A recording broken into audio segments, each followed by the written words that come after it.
Alright guys, so I'm back to this big slough here. I got a couple muskrat sets. I don't even think I've caught one out here, to be honest with you. Yesterday I had a skunk in this mink box and he had sprayed and it smelled, and I stopped again and it smelled again, but I pulled a little bit farther forward. The wind is blowing like this direction. I'm like, oh, that's odd that it smells again. I don't know how this happened, but somehow that skunk looks like he got all the way into my mink box and was trying to steal. So I just used a tuna can and I just set my chicken legs on that little tuna can in there. So I don't know how he got over my trap to get all the way in there to begin with, and then apparently set it off on his way back out. So now my mink box just stinks like skunk. But I did mention yesterday, skunks breed skunks, so I knew there's a chance that I was gonna catch skunk. I almost think I even called this yesterday in my video that I was gonna catch another skunk here. And I did. He's in the box. Alright, we'll try to get this guy out of there. I got some more chicken right here in my bag, so we'll rebait this guy and get moved on.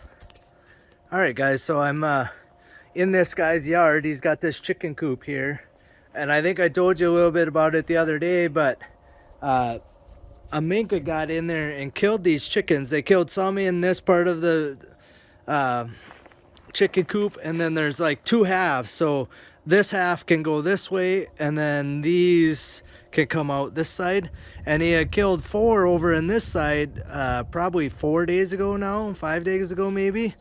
And the landowner here called me wondering if I could help. And sure enough, when I show up, the mink is like right in here dragging one of these white chickens back into this side. And it had killed, I think we figured 6 more.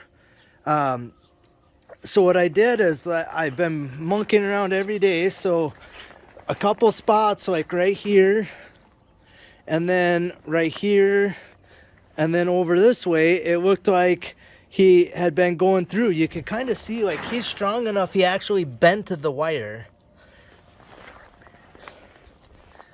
So I set up these traps. I've been monkeying with them every day. Yesterday I put this actual mink box with part of a muskrat carcass in there.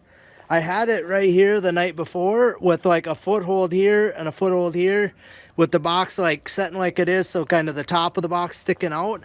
And sure enough, one of the landowner's cats got caught in it. But yeah, so here is the fruits of my rewards. So it honestly looks like right here, like he had been digging and he actually went in there. Here it looks like he had been digging, like you said, it looks like he bent this wire up so he could get himself in there. And I actually think he was dragging that out and got it caught up right here and must have come around from the outside. This is actually a mink box trap, so it's got like a pedal on it. But you can see he was quite a ways through it before it set it off. But he's a nice big buck mink. I'm not a mink expert, but it looks like a good sized one to me. And I got a nice suitcase catch on him. Right underneath the throat, right on the body. It is a big male, but yeah, so landowner is thrilled. He's gonna let his chickens back out. Hopefully this is the only one that's around, but he's gonna let his chickens back out and we'll see what happens here. But it's things like this that kind of make me glad I can help a farmer out. Like otherwise, like if he didn't know me and know that I trap, basically this mink I think would have run rampant through his entire flock.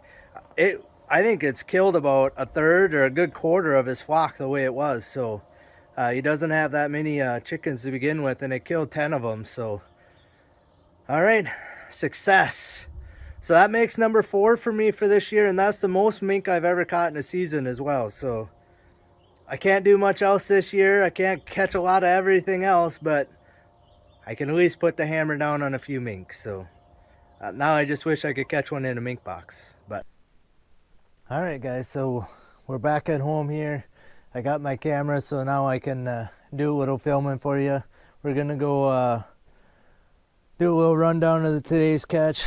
I apologize for forgetting my camera again for second time in 3 days.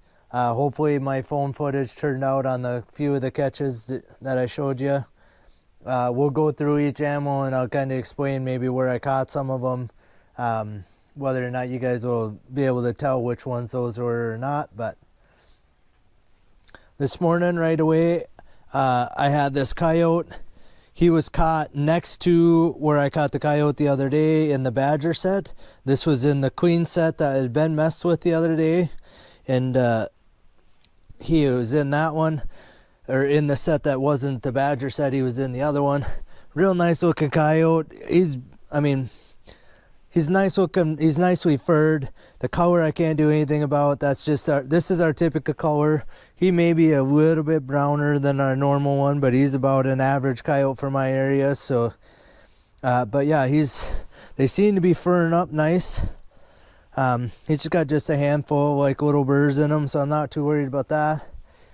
This got one nice raccoon today. He's not the biggest raccoon, I guess, but nice silvery colored one. I had him in my beaver set down where I caught the ones this spring. I had the raccoon in the same set about 3-4 days ago. He was in my drowning wire. He was caught by both front feet in my beaver trap, and then it went down my drowning wire. So, and I'm surprised how far he made it out on the drowning wire, being caught by both feet. This guy here, nice big male mink. This is the chicken killer. The farmer had called me that was harassing his chickens or killing his chickens. Finally, after I think the third or fourth check now, I finally got the guy. And it looked like he had been all over the place digging holes. He had been in and out of the chicken coop a couple times, and I don't know why he decided to try and go back where he did, but I had him caught in a actual 120 mink trap. So looked like it killed him stone dead as soon as it went off. So farmer's super happy. I'm super happy because that's my fourth mink this year. That's the most I've ever caught in a season is 4. So I do have a few, I still got all my mink boxes out. I have the mink box I had set up there here. As long as I have it baited, I'm going to set it out probably tomorrow. I have a spot for it.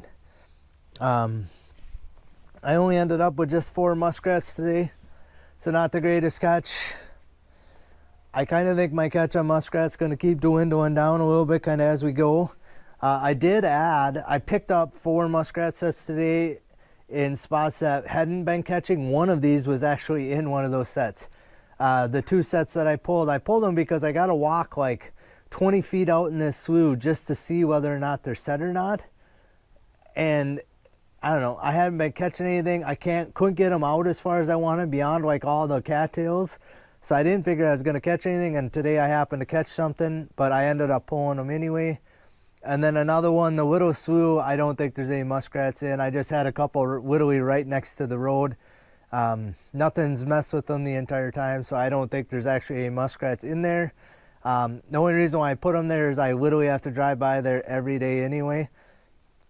So I picked up those 4. I did set up a new place. I threw 2 coyote sets in there. Normally I'd set up some raccoon sets around there. The sign wasn't there as good as I would have liked to set up raccoon sets. I do have one spot maybe tomorrow when I go down there I'll set. But there's 2 big sloughs. The one slough just looks like it's loaded with muskrat huts. Hopefully tomorrow I'll have catches there and I can try and show you the slough. It's by far has the most sign out of any of the sloughs that I've seen this year. And I just hadn't had the time or taken the time to go back there to set up the coyote sets back there. And since I put the coyote sets, then I seen all these muskrat huts. Also, in the second slough that's back there, there is 2 beaver houses back there. I didn't trap down there last year because I was having a hard time keeping the rest of my line going, so I didn't end up making it down there last year. The guy asked me if I'd try it again this year, so I'm finally got it set up again this year. But there's actually 2 beaver houses. One older one that looks like it had been from last year, and now they're making a new one over like 75 feet, 100 feet. So tomorrow we'll be throwing in, I think I'm not going to go super crazy. I don't want to catch, 9 beaver out of there by any means. I want to catch 2 beaver out of that slough. They're in a place where they're not really causing any damage. So I'm going to set 2 runs on the one house, the new house, and I'm going to set 1 run and then a caster mound by the other house.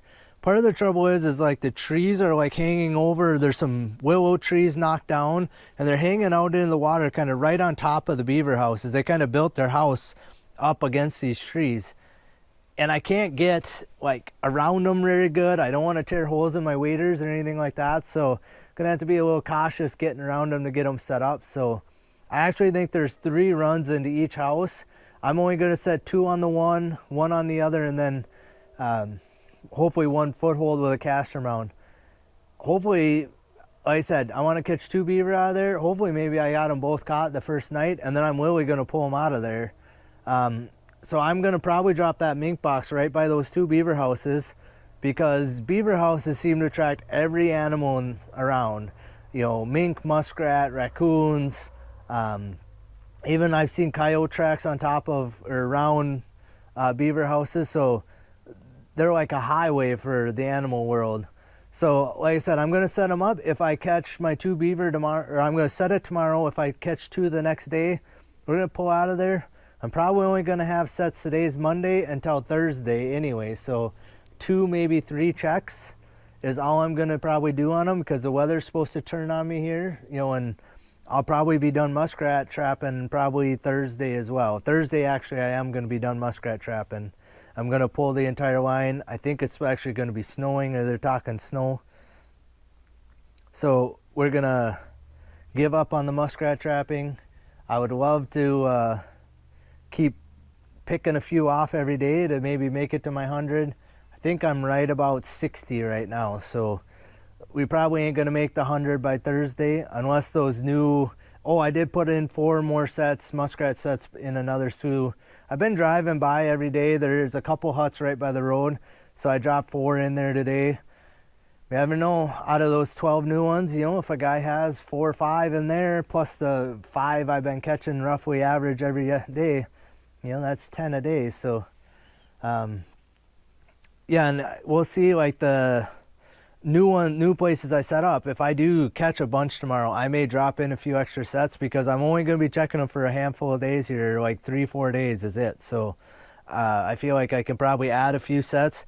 I'm not going to trap them out by any means in there. The slough that's got all the huts in there, that might even be a good candidate to go in after it ices up and try trapping in the huts again this year.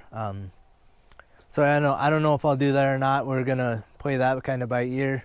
Again, I don't want to trap every muskrat in the county either. So water's high right now, so hopefully they'll be able to make it through the winter without freezing out.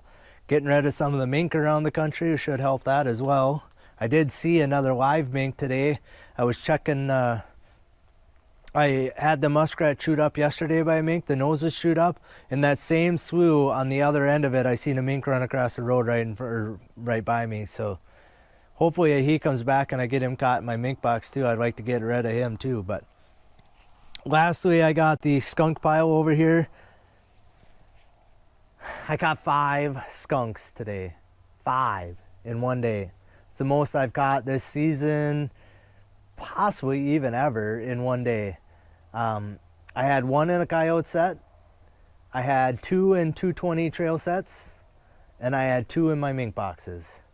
So that I'm pretty sure yesterday I called it, that where I caught 1 in my mink box yesterday, that skunks breed skunks, and I said that I was going to probably catch another one in there. Sure enough, today there was another one in that exact same set, and I took a little video of it, and it looked like he was in my box coming back out. He actually backed in because my trap was turned around, and he backed into the box. I think the tin can was keeping my trap from shutting quite tight enough to get him choked out to begin with.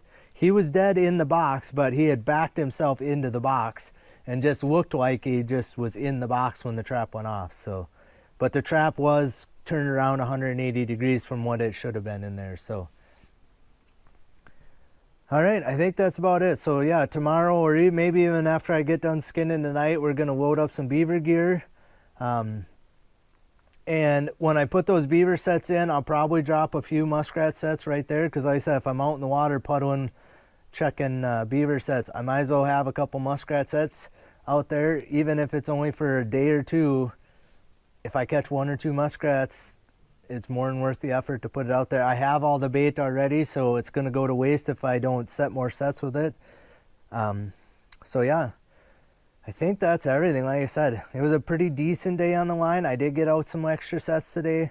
Not as many as I want. I still want to get some more coyote sets out, so hopefully tomorrow, the beaver setting is going to take me a little bit of extra time, but hopefully we can keep adding a few coyote sets in here and there. Because of deer season going on right now, I got to be a little cautious where I put sets and when I do it. If I can do it in the middle of the day, I'm fine. But if I, like right now, it's prime time for the deer to be moving around. I don't want to be like going on people's land trying to set coyote sets when they're trying to deer hunt. So we'll work our way through that. Like I said, if I get done water trapping, then I'll have plenty of extra time to be throwing in more coyote sets, unless I really start picking up on coyote sets, or picking up catches. But all right, I think that's everything. I just want to thank you guys for watching Schmattz Outdoors. Again, I apologize for forgetting my camera again today, so I didn't get footage of a lot of these animals, but tomorrow I'll have it with me for sure. I'm actually not even going to take it in the house tonight. We're just going to leave it right in my truck. I normally take it in and charge the battery every night, but tonight I'm not even going to do that. So, but yeah, I just want to thank you guys for watching Schmattz Outdoors. Hit the thumbs up on this video if you like what I have to see. Hit the thumbs up just for the fact that I finally caught the farmer's chicken killer. I think that's worth a thumbs up on this video.